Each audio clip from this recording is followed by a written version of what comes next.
Vulani amehlo nisebenzise umqondo niqaphele.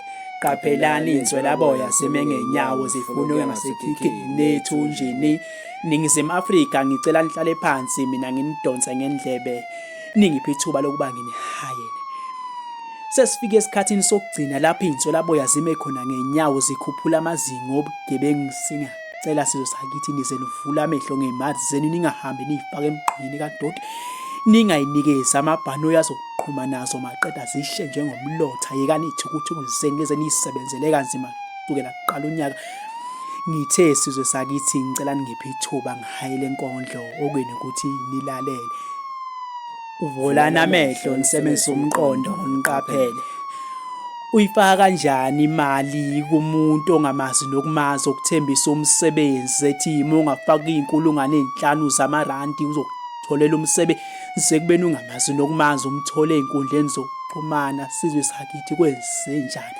Savaleka amehlo ngaleyo ndlela. Usijoyina kanjani isitokofela esisungulwe umuntu ongamazi nokumazi nimnika iy'mali zenu nithi niyamthemba uzonyamalala phambi kwamehlenu ney'mali zenu kuyovuka ushukela ama-BP nolala ey'bhedlela. Umndeni yenu iyolala izilile ngenxa yenu ukuthi umqondo niyisebenzise. Ningizimu Afrika ngale nkondlo ngizonivula amehlo ngithi qaphelani.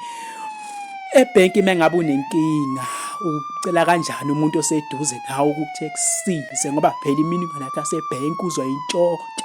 Kungani ungangeni ngaphakathi ucela usizo kwabenza lo msebenzi kuze uzosizakala kangcono. Vulani amehlo nisebenzise umqondo niqaphele. Ningizimu Afrika mina ngifikelwa ukwesaba mengabe abantu bedlala kangaka ngey'mali zabo. Kodwa ukwenza kanjani ubudedengu ngemali yokugcina? Uyazi ukuthi uyeza uzibandlela lapho khona nizoziba khona iy'ndlela senisaba ngisho nokuya emakhaya ngenxa yokuthi iy'mali zenu yihambe ney'nswelabo. Lapho abantwana abakufonela ubusuku nemini bathi baba muze usiphathele kumnandi ney'mpahla zikakhisimusi nomndeni ulinde ukuya ngasethunjini kanjani kodwa ngoba wena ube kudedengu. Kungale nkondlo ngiyakuphuthuma kungaqali nokuqala ungalingi ujoyina isitokofela ongasiqo. Uma unenkinga yasebhenki ngena ngaphakathi ufuna usizo kwabakuqashelwe. Uma unenkinga mhlawumbe kwezokuxhumana ungalingi uphosta imininingwane yakhe ebucayi kakhulukazi yasebhenki ngoba kuyaganga lapha ngaphandle. Lesizwe sakithi ngale nkondlo benginidonsa indlebe nginivula amehlo. Vulani amehlo nisebenzise umqondo niqaphele.